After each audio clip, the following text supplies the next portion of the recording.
Voilà. buñ amee un leader charismatique aux compétences multidimensionnelles mel ni président Macky Sall. du Afrique du monde bi. ñëpp ba ko naw ci le grand oral.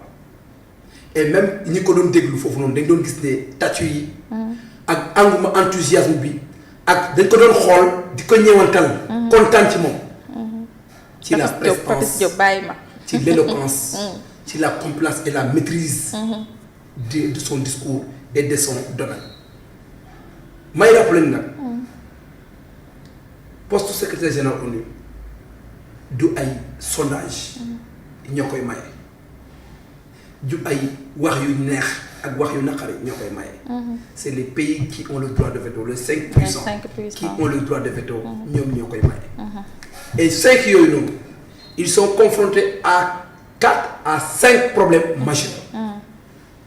problème mooy le choc pétrolier. président Macky Sall yàlla def mu jàng pétrole. jàng gaz jàng ressources naturelles carrière am yépp mu def ko fa en même temps gérer une direction stratégique. mu nekkoon Petrosen nekkoon directeur am en même temps nekkaat ministre des mines et de l'énergie. yàlla mayaat ko mu yor le centre international d'adaptation climatique. yàlla may ko mu xeexal Afrique ba ñu dugal leen G20. mu am maîtrise parfaite de logique des conflits dus au pétrole et du gaz. mu am nag liggéey bu am solo bu mu liggéey ak pays yi nga xam ne c'est des pays pétroliers et gaziers. président tontu yu am solo wane ne le monde d'aujourd'hui ñun ñëpp ñoo war a indi lu bokk ne bokk bàyyi. parce que nag humanité ñëpp am droit mu vivre dans la convivialité. dans des relations de symbiose. président Macky Sall gérer des questions de sécurité publique. nekkoon Sénégal était à l'assaut des attaques terroristes. le Sénégal a été victime d'attaques terroristes. président Macky Sall nekkoon ministre de l'intérieur d'alors. xam bu baax li nga xam ne mooy le principe de la paix et de la sécurité. yàlla def ko mu gérer une nation muy le Sénégal. qui était victime des émeutiers. d'attaques des émeutiers mu ñëw am la pugnacité. am la rigueur am l'efficience am les compétences qui lui ont permis de sortir le Sénégal de l'ornière. voter démocratiquement, c'est des gens qui ont voulu prendre le pouvoir par la violence. Le président a maintenu l'ordre pour que la paix règne au Sénégal et que le pouvoir soit transmis par la démocratie, par la loi des urnes. loolu ñu koy santé. Troisièmement, le monde d'aujourd'hui est émaillé par des guerres. guerre ñaar ñoo ko waral ba ñett. pétrole ak gaz ak uranium. développement de l'uranium. mooy fabrication bombe atomique bombe H ak bombe à hydrogène.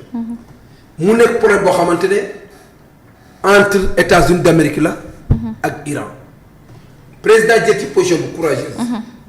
wax leen ne adduna bi yépp dañoo war a toog waxtaan négocier ba lépp loo xamante ne dañuy tabax ay pont yoo xamante ne entre les continents là entre les états là pour que jàmm mën a ñuy dem di dikkante parce que plus qu'il y a communication rek. plus qu'il y a moins de problèmes. et que ces flux ces comment dire ces canaux de communication yoo xamante ne dañ koy teg et président su la ko waxee war nga gëm. ku tabax Sénégal Gambie pont bi. war nga xam ne kooku am na ñaar a jël train Sénégal Dakar Bamako. xam nga ne kooku su la xel loolu mën na nekk war na mën a nekk te day nekk. donc aujourd'hui sur les questions de sécurité de la sécurité internationale.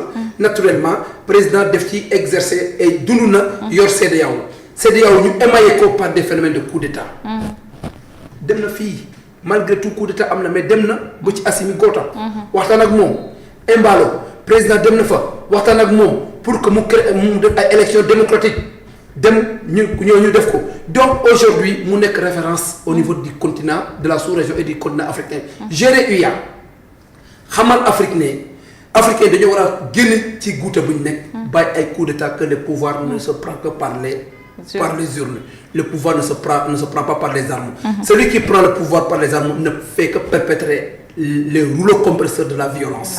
Donc président yàlla may ko mu jiite 4P le pacte de paix de la paix pour la stabilité mu luy paix stabilité ak prospérité ONU def ko soxla.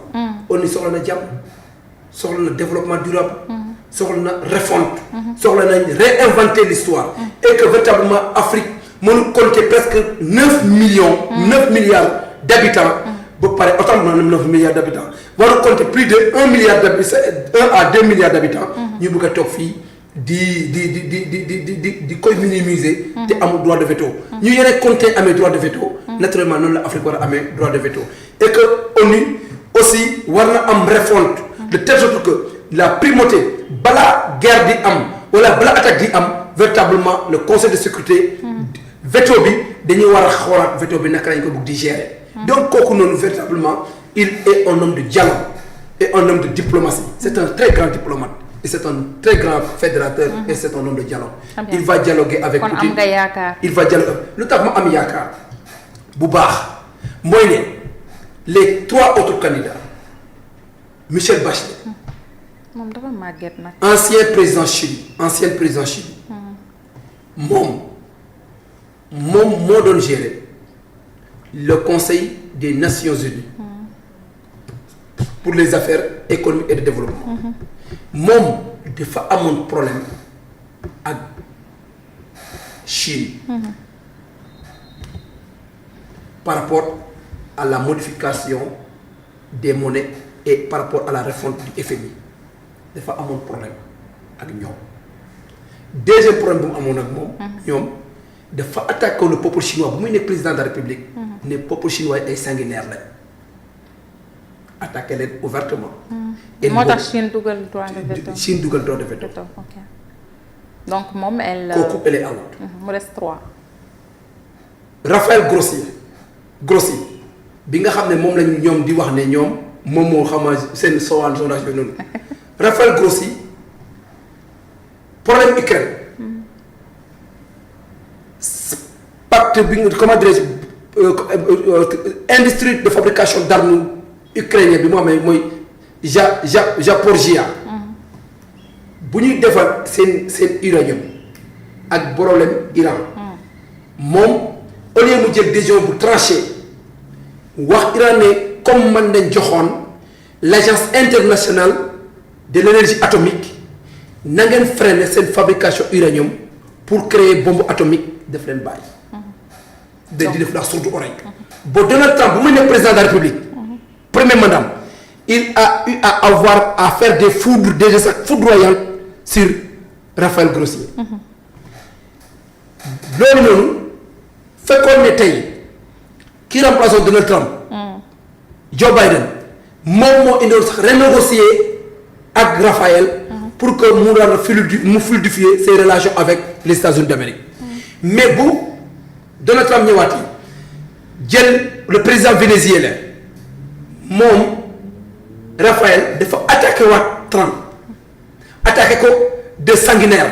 D'accord, très bien. kooku noonu il est entre deux antichambres l'antichambre russe qui a déjà posé son veto d'ailleurs bu mu defee 5 propositions au niveau du conseil de sécurité pour que ñu def modification par rapport à la fabrication de l'uranium Russie dafa tegoon veto ne nanguwul États-Unis teg veto ne nanguwul Chine encore tegal veto ne nanguwul donc moom kooku mën nañu am veto kooku noonu déjà kooku il est out mu des kan Macky Sall ak keneen kii nu tudd sax kii comment Rebecca waaw Rebecca kooku elle avait kooku ba tey mooy l'Argentin moo am problème bu gën a compliqué entre la Chine et la Russie. D'accord, très bien. donc tey kenn moo fi nekk. koo xamante ne véritablement et yàlla dafa am ñoom ñëpp ils ont eu la chance de travailler à l'ONU def seen i preuve ak seen i limites. et leur échec. donc aujourd'hui monde bi ci kenn lañ am yaakaar. mooy le président Macky Sall et lii may wax nii man bind naa ko dem sama page Facebook. D'accord, très bien. on n'invente absolument rien. li ñuy wax c'est une réalité publique. tey nag ku mu neex mën nga bañ Macky Sall nangul nañ ko. D'accord kon xam nga yoon bi sax amul unanimité waaye li am mooy ne ñun. ak lu mën a am rek vous êtes en train de soutenir. su fi yemoon sax mu neex. D'accord, merci beaucoup. koy sundur ba mais te xam nañ ne du fi yem. D'accord, day continuer parce que nag yéen ñi yàlla la. D'accord, merci beaucoup. C'est la Samba. première fois aussi dans l'histoire politique mondiale qu'un Sénégalais prétend à briguer, à prendre ce poste suprême. Cette institution suprême, c'est la plus haute institution dans le monde. D'accord. Donc sant yàlla. sant yàlla te c'est un Sénégalais bon C'est un teint. Sénégalais.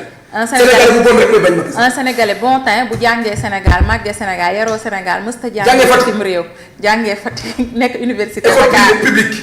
moom ñoom Souleymane Ndéné Ndiaye ñun ñëpp ñoo bokkoon université Cheikh Anta Diop bu Ndakaaru donc loolu c'est un truc donc comme Mimi Touré yow moom dégluwoo